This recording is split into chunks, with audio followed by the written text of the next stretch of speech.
Mesdames et messieurs, bienvenue sur Africa 24. Face au déficit de politique d'encadrement des personnes de troisième âge en République démocratique du Congo, quelques rares initiatives privées voient le jour à Kinshasa. C'est le cas de la résidence médicalisée Grand Papa. Cette structure, située à la périphérie de la capitale congolaise, prend en charge les personnes dites de bel âge en leur offrant les soins de santé, l'hébergement et l'alimentation. Pour en savoir un peu plus, ce nouveau numéro de décryptage reçoit Gilbert Sibangou. Il est économiste et professeur d'université et l'initiateur de ce projet. Vous êtes économiste et professeur d'université, de l'économie à la santé. Dites-nous comment est née cette vision? Cette vision est née suite à un constat personnel. J'ai vécu ça.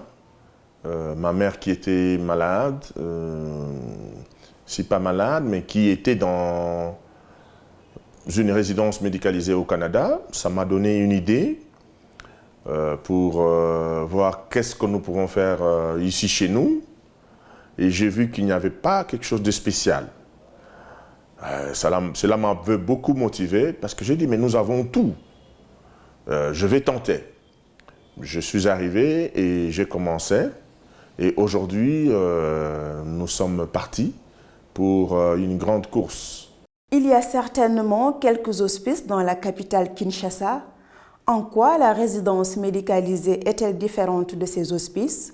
Voilà. D'abord, il faut dire ici que nous servons les personnes du bel âge, c'est-à-dire 65 ans et plus. On appelle vulgairement des vieillards. Et il y a des hospices. Qui existent ici, mais la nouveauté pour nous est que nous apportons, nous, l'hospice avec des soins médicaux, des médecins, des infirmiers, des laborantins qui sont là jour et nuit pour veiller sur la santé de nos résidents. Donc, c'est un peu ça la particularité que nous apportons. Bien sûr que ce n'est pas encore dans notre culture, mais il faut faire quelque chose, il faut commencer quelque part. Comme ça qu'on s'est dit, bon, écoutez, nous allons commencer par une trentaine de chambres. C'est du standing d'un hôpital 3 étoiles.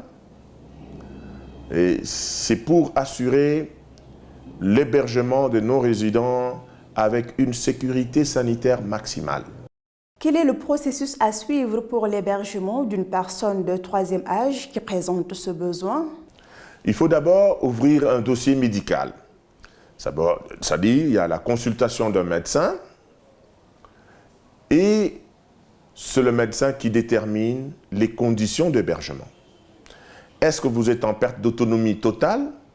Est-ce que vous êtes en perte d'autonomie partielle? Est-ce que vous êtes convalescent? Est-ce que vous êtes en bonne santé ou vous souhaitez un repos? Tout ça, c'est le médecin qui va déterminer sur base d'un dossier médical. À défaut de la couverture sanitaire universelle que peut garantir l'État, nous demandons des sommes modiques pour cet hébergement-là.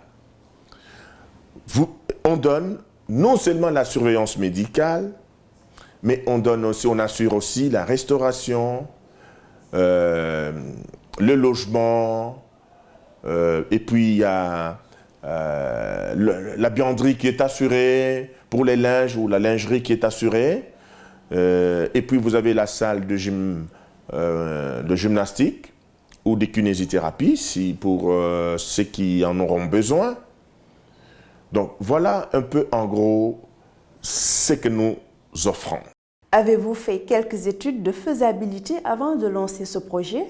Je suis parti sur base d'un constat, ce qui avait motivé mon courage pour voir comment faire des démarches, ou des recherches, je vais dire. J'ai d'abord l'idée de ce que c'est les résidences médicalisées au Canada, et puis je suis allé à Paris, où j'ai visité aussi quelques résidences médicalisées et je me suis fait une idée.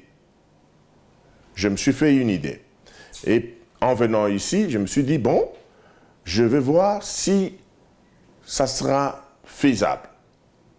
Je vous assure que nous avons tout au Congo. Même de manière professionnelle, il y a 2 médecins qui ont vite compris les concepts et nous nous sommes mis au travail. Comme vous voyez là, ce n'est pas de maisons préfabriquées, c'est construit avec des matériaux durables du Congo. Donc, j'ai associé quelques médecins et nous avons commencé à réfléchir pour arriver à ce que vous visitez aujourd'hui. Alors, c'est vrai que les résidences médicalisées à l'extérieur, il n'y a pas que du bonheur. Il y a aussi de petits problèmes.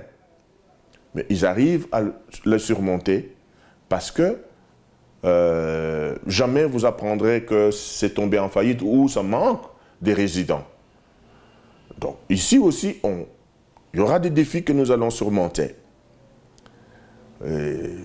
Avec mes équipes de médecins et infirmiers, je pense que nous pouvons arriver à vraiment relever le défi et être à la hauteur. Les personnes de 3e âge à Kinshasa, une ville d'environ 15 millions d'habitants, sont un peu partout.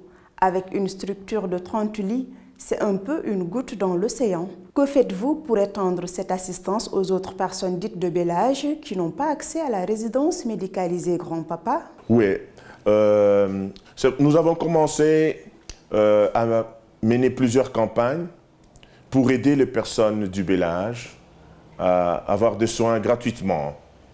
Et d'abord, on avait commencé par des examens hématologiques et biochimie. Après, nous avons commencé la campagne sur les imageries échographiques. Et c'est ça qui continue jusqu'à fin mai. Donc, les personnes du bel âge se présentent et on procède aux échographies gratuitement. Donc, ils ne payent même pas 1 franc. C'est vrai que les gens pensent que c'est coûteux, c'est très difficile, c'est pas faisable. Mais moi, je vous dis que c'est faisable. L'évaluation m'a donné des résultats tels que, aujourd'hui, moi, je peux demander à l'État de faire plus que nous parce que ça ne peut pas coûter des millions d'argent ou on ne peut pas nécessairement aller à la Banque mondiale ou au Fonds monétaire pour demander de l'aide. On peut commencer avec nos maigres moyens. Il y a la possibilité de le faire.